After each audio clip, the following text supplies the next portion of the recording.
ನೋಡಿ ಟ್ರೈನಲ್ಲಿ ಪ್ರಿಂಟ್ ಆಗಿದ್ದು. ನೇಮ್ ಕ್ಯಾ ಬಾಯ್? ಹರಿಪ್ರೋ ಇವರು ಇಂದೋರಿಂದ ಬಂದಿದ್ದಾರೆ. ಟ್ರೈನಲ್ಲಿ ಪ್ರಿಂಟ್ ಆಗಿದ್ದು. Thank you. ಶುಭೋದಯ ಸ್ನೇಹಿತರೆ, ನನ್ನ ಮತ್ತೊಂದು ಲಾಗ್ಗೆ ನಿಮ್ಮೆಲ್ಲರಿಗೂ ಪ್ರೀತಿಯ ಸ್ವಾಗತ. ನೀವು ನೋಡ್ತಿದ್ರೆ ಹೆಚ್ಚಿನ ಕನ್ನಡ ಲಾಗ್ಸ್. ಈಗ ಟೈಮ್ ಬಂದು ಎಕ್ಸಾಕ್ಟಾಗಿ 6 ಗಂಟೆ ಆಗಿದೆ.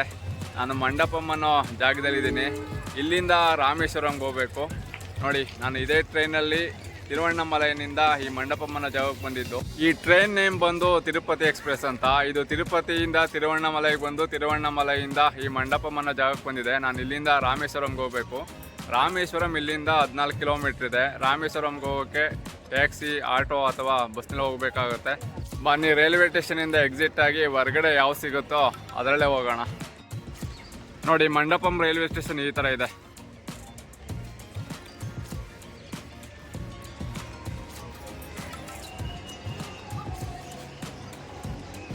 ನಾನೀಗ ರೈಲ್ವೆ ಸ್ಟೇಷನಿಂದ ಎಕ್ಸಿಟ್ ಆಗಿ ಹೊರಗಡೆ ಬಂದೆ. ನೀವು ರೈಲ್ವೆ ಸ್ಟೇಷನಿಂದ ಎಕ್ಸಿಟ್ ಆಗಿ ಹೊರಗಡೆ ಬರ್ತಿದ್ದಂಗೆ ಈ ಥರ ಕಾರ್ಗಳು, ಆಟೋಗಳು, ಬಸ್ಗಳು ನಿಮ್ಮೆಲ್ಲ ರಾಮೇಶ್ವರಂ ಕರ್ಕೋಕ್ಕೆ ವೆಯ್ಟ್ ಮಾಡ್ತಿರ್ತವೆ. ನೋಡಿ, ನಿಮಗೆ ಒಂದು ವಿಷಯ ಹೇಳೋದು ಮರ್ತಿದ್ದೆ. ನಾನು ತಿರುವಣ್ಣಾಮಲೈನಿಂದ ಮಂಡಪಂಗೆ ಟ್ರೈನ್ ಟಿಕೆಟ್ ಬುಕ್ ಮಾಡಿದಾಗ ಅದು ವೇಟಿಂಗ್ ಲಿಸ್ಟಲ್ಲಿತ್ತು. ಅಂದರೆ ವೇಟಿಂಗ್ ಲಿಸ್ಟ್ 11 ಇತ್ತು ಅನಿಸುತ್ತೆ. ನನಗೆ ಕನ್ಫರ್ಮ್ ಆಗುತ್ತೋ ಇಲ್ವೋ ಅನ್ನೋದು ದೊಡ್ಡ ಟೆನ್ಷನ್ ಆಗಿತ್ತು. ಏನಕ್ಕೆ ಅಂತ ಹೇಳಿದ್ರೆ ತಿರುವಣ್ಣಾಮಲೈನಿಂದ ಮಂಡಪಂ ಇರೋದು 620 ಕಿಲೋಮೀಟ್ರು. ಕನ್ಫರ್ಮ್ ಆಗಿಲ್ಲ ಅಂದಿದ್ರೆ ತುಂಬಾ ಹಿಂಸೆ ಆಗಿಬಿಡೋದು. ನೈಟ್ ಎಲ್ಲ ಟ್ರಾವೆಲ್ ಮಾಡೋದು ಅಂದರೆ ಸಖತ್ ಹಿಂಸೆನೇ ಅಲ್ವಾ. ನಿದ್ದೆಗೆಟ್ಕೊಂಡು ಕುತ್ಕೊಂಡು ಬರೋದು ಹಿಂಸೆ ಆಗಿಬಿಡೋದು. ಲಾಸ್ಟ್ ಮೂಮೆಂಟಲ್ಲಿ ಕನ್ಫರ್ಮ್ ಆಯಿತು. ಖುಷಿ ವಿಚಾರನೇ ಅಂತ ಹೇಳ್ಬೋದು. ಬನ್ನಿ, ಈಗ ರಾಮೇಶ್ವರಂಗೆ ಹೋಗೋ ಬಸ್ ರೆಡಿಯಾಗಿದೆ. ಬಸ್ ಹತ್ಕೊಂಡು ರಾಮೇಶ್ವರಂಗೆ ಹೋಗೋಣ.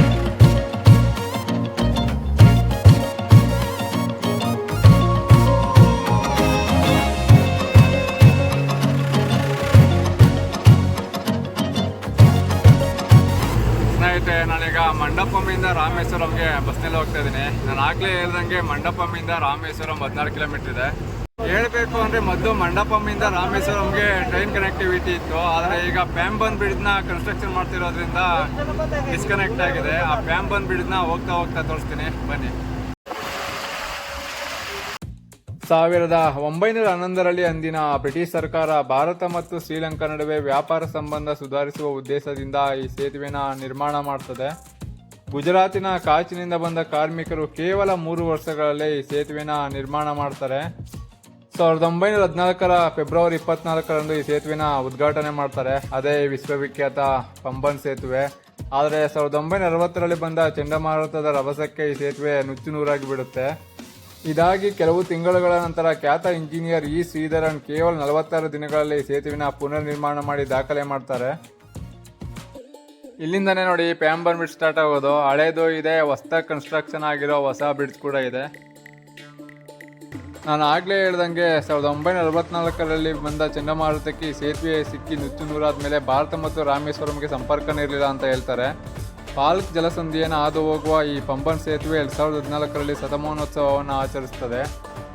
ಹಳೆ ಸೇತುವೆಗೆ ಸಮಾನವಾಗಿ ಈಗ ನೀವೇನು ನೋಡ್ತಿದ್ದೀರ ಹೊಸ ಸೇತುವೆನ 535 ಕೋಟಿ ಖರ್ಚು ಮಾಡಿ ನಿರ್ಮಾಣ ಮಾಡ್ತಾರೆ. ಹಳೆ ಪಂಬನ್ ರೈಲ್ವೆ ಟ್ರ್ಯಾಕ್ ಏನಿದೆಯೋ ಅದು ಒಂದಳಿ ಇತ್ತು, ಅಂದರೆ 1 ವೇ ಇತ್ತು. ಈಗ ಹೊಸ ಸೇತುವೆನಲ್ಲಿ 2 ವೇ ಮಾಡಿದ್ದಾರೆ. ನಾನು ನೆಕ್ಸ್ಟ್ ಟೈಮ್ ರಾಮೇಶ್ವರಂಗೆ ಏನಾದ್ರು ಬಂದರೆ ಆ ಬ್ರಿಡ್ಜ್ ಮೇಲೆ ಬರೋ ಟ್ರೈನಲ್ಲೇ ಬರಬೇಕು ಅಂತ ಡಿಸೈಡ್ ಮಾಡಿದ್ದೀನಿ. ವ್ಯೂ ಅಂತೂ ಸಿಕ್ಕಾಪಟ್ಟೆ ಚೆನ್ನಾಗಿರ್ತದೆ ಅಂತ ಗೊತ್ತು. ಆ ವ್ಯೂನ ಖಂಡಿತ ಎಂಜಾಯ್ ಮಾಡ್ತೀನಿ.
ಇನ್ನು ಈ ಸೇತುವೆ ಬಗ್ಗೆ ಹೇಳಬೇಕು ಅಂದರೆ ಇದು 2.5 ಕಿಲೋಮೀಟ್ರ್ ಉದ್ದ ಇದೆ.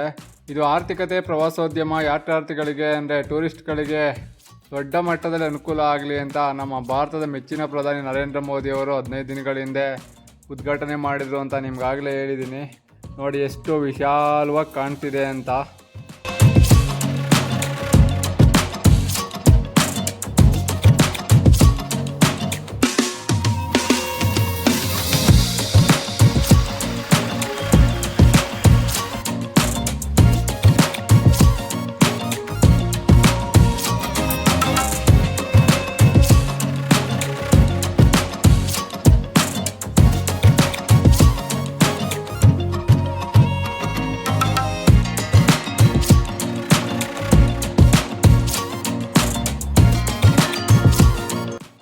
ಹೇಳಬೇಕು ಅಂದರೆ ರಾಮೇಶ್ವರಂಗೆ ನಾನು ಫಸ್ಟ್ ಟೈಮ್ ಬರ್ತಾ ಇರೋದು. ಬನ್ನಿ ಬಲಗಾಲ ಇಟ್ಟು ರಾಮೇಶ್ವರಂ ನೋಡ್ಕೊಳ್ಳೋಣ. ಸ್ನೇಹಿತರೆ, ಫೈನಲಿ ರಾಮೇಶ್ವರಂನ ತಲುಪಿದ್ದೀನಿ. ಫಸ್ಟ್ ಟೈಮ್ ಗುರು ಬರ್ತಿರೋದು. ಒಂದು ರೀತಿ ಪಾಸಿಟಿವ್ ವೈಬ್ಸ್ ಅಂತೂ ತುಂಬಾ ಇದೆ. ಈಗ ರೂಮಿನ ವ್ಯವಸ್ಥೆ ಮಾಡಿಕೊಂಡು ಸೈಟ್ ಸೀಯಿಂಗ್ ನೋಡೋದಕ್ಕೆ ಹೋಗಬೇಕು. ಇಲ್ಲಿ ಸಿಂಗಲ್ಸ್ಗೆ ರೂಮ್ಸ್ ಕೊಡಲ್ಲ ಅಂತ ಹೇಳ್ತಿದ್ದಾರೆ. ನೋಡೋಣ ಏನಾಗುತ್ತೆ ಅಂತ. ಯಾವುದಾದ್ರೂ ಧರ್ಮಸ್ಥಳದಲ್ಲೋ ಅಥವಾ ಡಾರ್ಮೆಟ್ರಿನಲ್ಲೋ ಉಳ್ಕೊಂಡು ರಾಮೇಶ್ವರಂನ ಎಕ್ಸ್ಪ್ಲೋರ್ ಮಾಡೋದಕ್ಕೆ ಹೋಗ್ತಿದ್ದೀನಿ. ಅದಕ್ಕೂ ಮುಂಚೆ ಯಾರೆಲ್ಲ ಸಬ್ಸ್ಕ್ರೈಬ್ ಮಾಡ್ಕೊಳ್ಳದೆ ಈ ವಿಡಿಯೋ ನೋಡ್ತಿದ್ರೋ ಅವರೆಲ್ಲ ಸಬ್ಸ್ಕ್ರೈಬ್ ಮಾಡಿಕೊಂಡೆ ವಿಡಿಯೋ ನೋಡಿ. ವಿಡಿಯೋ ಇಷ್ಟ ಆಯಿತು ಅಂದರೆ ಗೊತ್ತಲ್ಲ, ಲೈಕು, ಶೇರು ಮತ್ತು ಸಪೋರ್ಟ್ ಮಾಡೋದನ್ನು ಮರಿಬೇಡಿ ಅಂತ ಹೇಳ್ತಾ ಬನ್ನಿ ಈಗ ಉಳ್ಕೊಳ್ಳೋದಕ್ಕೆ ಏನಾದರೂ ಒಂದು ವ್ಯವಸ್ಥೆ ಮಾಡ್ಕೊಳ್ಳೋಣ.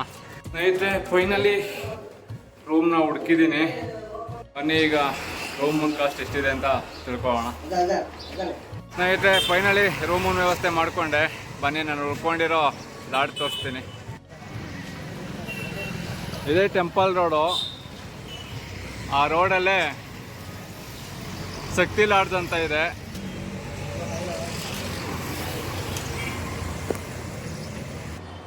ಇವ್ರನ್ನ ಕಾಂಟ್ಯಾಕ್ಟ್ ಮಾಡಿ. ಭಯ್ಯ ತುಮಾರ ನಾಮ್? ಸ್ವಾಮಿ.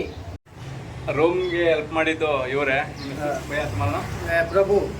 ಪ್ರಭು ಅಂತ ನಾನು ತುಂಬಾ ಹೆಲ್ಪ್ ಮಾಡಿದ್ರು. ರೂಮ್ನ ಹುಡುಕ್ತಾ ಇದೆ. ಆ ಟೈಮಲ್ಲಿ ಬಂದು ಅವ್ರ ಸ್ಕೂಟಿಯಿಂದ ಬಂದು ಕರ್ಕೊಂಡು ಬಂದು ನಮಗೆ ಈ ರೂಮ್ನ ವ್ಯವಸ್ಥೆ ಮಾಡಿಕೊಟ್ಟಿದ್ದಾರೆ. ಥ್ಯಾಂಕ್ಸ್ ಭಯ್ಯ.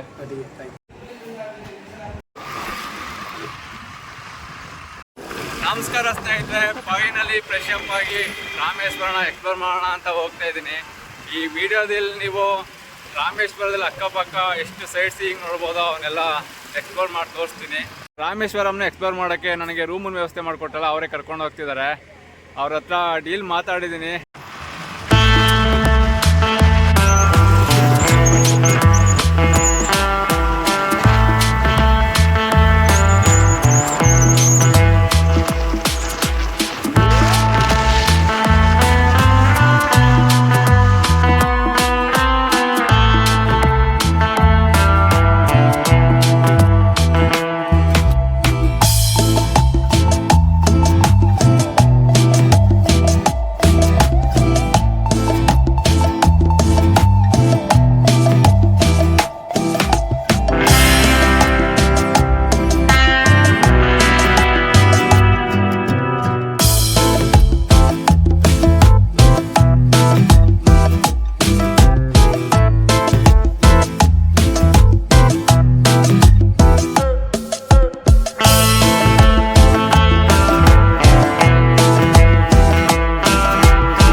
ನಾನೀಗ ಕೋದಂಡರಾಮ ಟೆಂಪಲ್ ಹತ್ರ ಬಂದಿದ್ದೀನಿ. ಬನ್ನಿ ಇದರ ಇತಿಹಾಸ ತಿಳ್ಕೊಂಡು ನಿಮಗೆ ಎಕ್ಸ್ಪ್ಲೇನ್ ಮಾಡ್ತೀನಿ.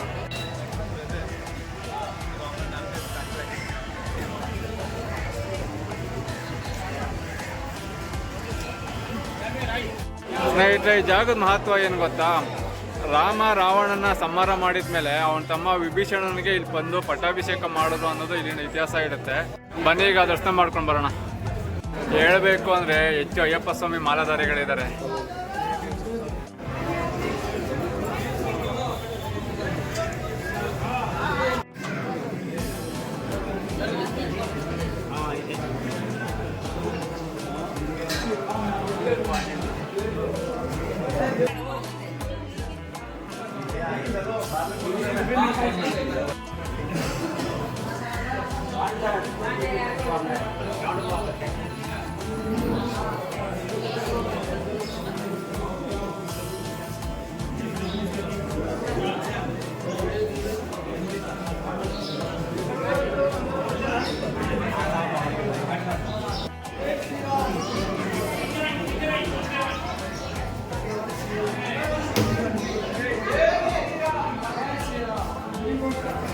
ಸ್ನೇಹಿತರೆ, ಕೋದಂಡರಾಮನ ದರ್ಶನ ಆಯಿತು. ಇಲ್ಲೇ ರಾಮ ವಿಭೀಷಣನಿಗೆ ಪಟ್ಟಾಭಿಷೇಕ ಮಾಡಿದ್ರು ಅಂತ ಇಲ್ಲಿನ ಸ್ಥಳ ಪುರಾಣ ಹೇಳುತ್ತೆ.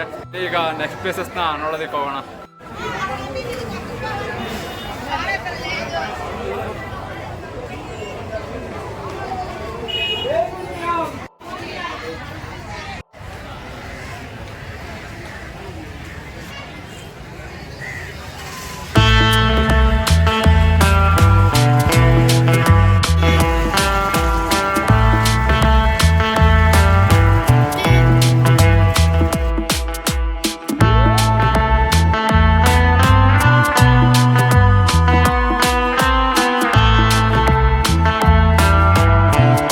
ಸ್ನೇಹಿತರೆ, ನಾನೀಗ ನಮ್ಮ ಭಾರತ ಕಂಡ ಅತ್ಯುನ್ನತ ರಾಷ್ಟ್ರಪತಿ ಹಾಗೂ ಬಾಹ್ಯಾಕಾಶ ವಿಜ್ಞಾನಿ ಡಾಕ್ಟರ್ APJ ಅಬ್ದುಲ್ ಕಲಾಂ ಅವರ ಮನೆಗೆ ಹೋಗ್ತಾ ಇದ್ದೀನಿ. ಮನೆ ಒಳಗಡೆ ಕ್ಯಾಮ್ರಾ ಆಗಲಿ ಮೊಬೈಲ್ ಆಗಲಿ ಅಲೋ ಮಾಡಲ್ವಂತೆ. ಸಾಧ್ಯ ಆದರೆ ಈ ಪಾಸಿಬಲ್ ವಿಡಿಯೋ ಮಾಡ್ತೀನಿ, ಇಲ್ಲ ಅಂದರೆ ಅಲ್ಲಿ ಒಳಗಡೆ ಏನೇನಿದೆ ಅಂತ ತಿಳ್ಕೊಬಂದು ನಿಮಗೆ ಎಕ್ಸ್ಪ್ಲೇನ್ ಮಾಡ್ತೀನಿ. ಇವಾಗ ಸದ್ಯಕ್ಕೆ ಔಟ್ಸೈಡ್ ಲುಕ್ ಹೇಗಿದೆ ಅಂತ ತೋರಿಸ್ತೀನಿ ನೋಡಿ. ಇದೇ ನೋಡಿ ಅಬ್ದುಲ್ ಕಲಾಂ ಅವರ ಮನೆ. ಬನ್ನಿ ಒಳಗಡೆ ಹೇಗಿದೆ ಅಂತ ನೋಡೋಣ.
ಫೈನಲಿ ನಮ್ಮ ರಾಷ್ಟ್ರಪತಿ ಡಾಕ್ಟರ್ APJ ಅಬ್ದುಲ್ ಕಲಾಂ ಅವರ ಮನೆ ಒಳಗಡೆ ಹೋಗಿ ಬಂದೆ. ಮನೆ ಒಳಗಡೆ ಮ್ಯೂಸಿಯಂ ಥರ ಮಾಡಿದ್ದಾರೆ. ಅಂದರೆ ಅವರ ಜೀವನಕ್ಕೆ ಸಂಬಂಧಪಟ್ಟ ವಿಷಯ ಆಗಿರ್ಬೋದು, ರಾಜಕೀಯಕ್ಕೆ ಸಂಬಂಧಪಟ್ಟ ವಿಷಯ ಆಗಿರ್ಬೋದು, ಅಥವಾ ಅವರ ಬಾಹ್ಯಾಕಾಶಕ್ಕೆ ಸಂಬಂಧಪಟ್ಟ ವಿಷಯ ಆಗಿರ್ಬೋದು, ಅಥವಾ ಅವರಿಗೆ ಸಿಕ್ಕ ಪ್ರಶಸ್ತಿಗಳನ್ನ ಒಂದು ಕಡೆ ಇಟ್ಟಿದ್ದಾರೆ. ನೋಡೋದಕ್ಕೆ ತುಂಬಾ ಬರ್ತಿದೆ.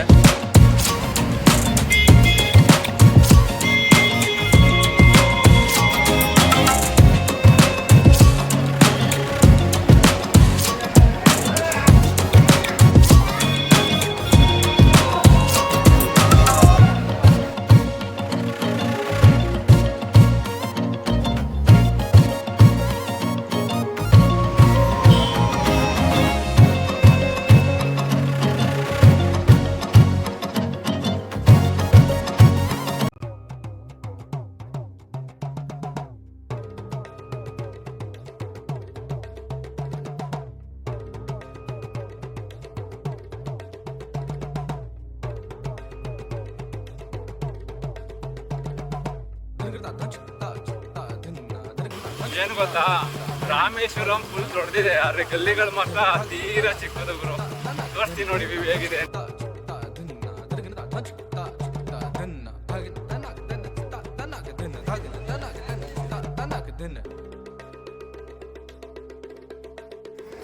ಸ್ನೇಹಿತರೆ, ಫೈನಲಿ ರಾಮರ್ ಪಾದಂ ತಲುಪಿದ್ದೀನಿ. ಬನ್ನಿ ಏನಿದೆ ಅಂತ ಎಕ್ಸ್ಪ್ಲೋರ್ ಮಾಡೋಣ. ಬೇಕು ಅಂದರೆ ಇವತ್ತು ವೀಕೆಂಡ್ ಆಗಿರೋದ್ರಿಂದ ಎಲ್ಲೊಂದರಲ್ಲೂ ಫುಲ್ಲು ಜನ ಗುರು. ಜನ ಸಾಗರಣೆ ಇದೆ. ಒಂದೊಂದು ದರ್ಶನ ಮಾಡೋದಕ್ಕೂ 1 hour ಆಗ್ತಿದೆ. ಸ್ನೇಹಿತರೆ, ನಾನೀಗ ರಾಮರ ಪಾದನ ದರ್ಶನ ಮಾಡೋದಕ್ಕೆ ಅಂತ ಹೋಗ್ತಾ ಇದ್ದೀನಿ. ರಾಮರ ಪಾದನ ದರ್ಶನ ಮಾಡೋದಕ್ಕೆ ಈ ತರ 20 ಮೆಟ್ಲುಗಳು ಹತ್ಕೊಂಡು ಮೇಲೆ ಹೋಗ್ಬೇಕಾಗುತ್ತೆ. ಈ ಜಾಗದಲ್ಲಿ ರಾಮ ಮತ್ತೆ ಅವರ ಸೈನ್ಯ ವಿಶ್ರಾಂತಿ ಪಡೆಯುತ್ತಾ ಶ್ರೀಲಂಕಾ ಇಲ್ಲಿಂದನೇ ಹೋಗ್ಬೇಕು ಅಂತ ಯೋಚನೆ ಮಾಡ್ತಾರೆ. ಈ ಸ್ಥಳದ ಬಗ್ಗೆ ರಾಮಾಯಣದಲ್ಲೂ ಉಲ್ಲೇಖ ಇದೆ. ಮತ್ತೆ ಸೀತಾದೇವಿಯನ್ನ ಹುಡುಕುತ್ತಾ ಹನುಮಂತ ಈ ಬೆಟ್ಟದಿಂದ ಶ್ರೀಲಂಕಾದ ಕಡೆಗೆ ದೀರ್ಘ ಜಿಗಿತವನ್ನು ಮಾಡಿದ ಸ್ಥಳ ಇದೆ ಅಂತಾನೆ ಹೇಳಿದ್ದಾರೆ. ಬನ್ನಿ ದರ್ಶನ ಮಾಡ್ಕೊಂಡು ಬರೋಣ. ಕ್ಯಾಮ್ರಾ ಆಗಲಿ ಮೊಬೈಲ್ ಆಗಲಿ ಅಲೋ ಮಾಡಲ್ಲ. ಬನ್ನಿ, ಮೇಲೊಂದು ವ್ಯೂ ಪಾಯಿಂಟ್ ಇದೆ. ವ್ಯೂ ಹೇಗೆ ಕಾಣುತ್ತೆ ಅಂತ ನೋಡೋಣ. ವ್ಯೂ ಅಂತೂ ಮಸ್ತ್ ಇದೆ ಗುರು, ಸೂಪರ್ ಆಗಿದೆ. ನೋಡಿ, ನಿಮಗೂ ತೋರಿಸ್ತೀನಿ. ನೋಡಿ, ಈ ರಾಮರ್ ಪಾದಂ ವ್ಯೂ ಪಾಯಿಂಟ್ ಇಂದ ಇಡೀ ರಾಮೇಶ್ವರಂ ದ್ವೀಪದ ಅದ್ಭುತ ನೋಟವನ್ನು ಆರಾಮಾಗಿ ನೋಡ್ಬೋದು. ನೋಡಿ, ಅಲ್ಲಿ ಕಾಣ್ತೀನಿ ನೋಡಿ, ಮೇನ್ ಟೆಂಪಲ್ ರಾಮೇಶ್ವರ ಟೆಂಪಲ್. ಇಲ್ಲಿ ಜೂಮ್ ಆಗ್ತೀನಿ.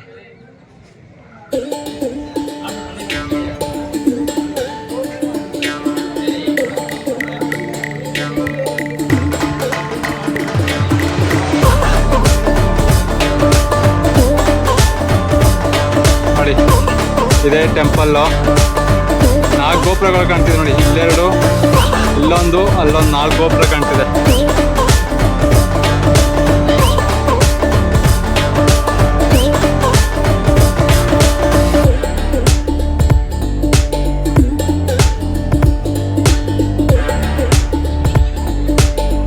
ಯಾವುದು ಟವರ್ ಇದೆ ಗುರು ಇದು.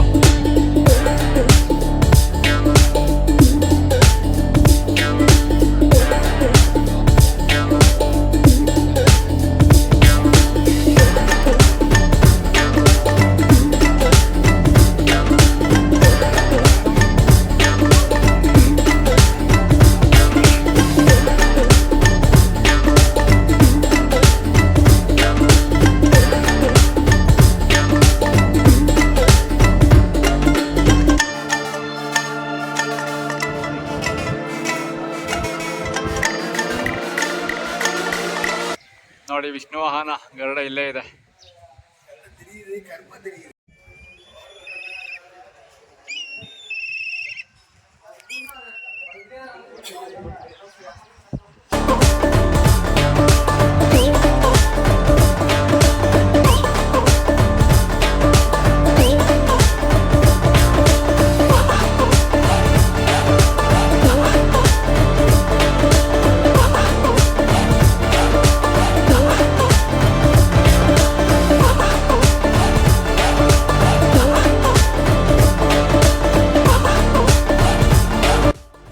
ಓಕೆ ಸ್ನೇಹಿತರೆ, ಈ ವಿಡಿಯೋದಲ್ಲಿ ರಾಮೇಶ್ವರಂ ಅಕ್ಕಪಕ್ಕ ಮಸ್ಟ್ ವಿಸಿಟೆಡ್ ಪ್ಲೇಸಸ್ಗಳು ಯಾವ್ಯಾವ ಇದೆಯೋ ಅವೆಲ್ಲ ಎಕ್ಸ್ಪ್ಲೋರ್ ಮಾಡಿ ವಿಡಿಯೋದಲ್ಲಿ ತೋರಿಸಿದ್ದೀನಿ. ಈ ವಿಡಿಯೋ ನಿಮಗೆ ಇಷ್ಟ ಆಗಿದೆ ಅನ್ಕೊತೀನಿ. ಇಷ್ಟ ಆಗಿದೆ ಲೈಕ್ ಮಾಡಿ, ಶೇರ್ ಮಾಡಿ, ಸಪೋರ್ಟ್ ಮಾಡಿ ಅಂತ ಹೇಳ್ತಾ ಈ ವಿಡಿಯೋನ ಇಲ್ಲಿಗೆ ಸ್ಟಾಪ್ ಮಾಡಿ ಮತ್ತೊಂದು ವಿಡಿಯೋ ಸಿಗ್ತೀನಿ. ಅಲ್ಲಿ ತನಕ ಲವ್ ಯು ಆಲ್.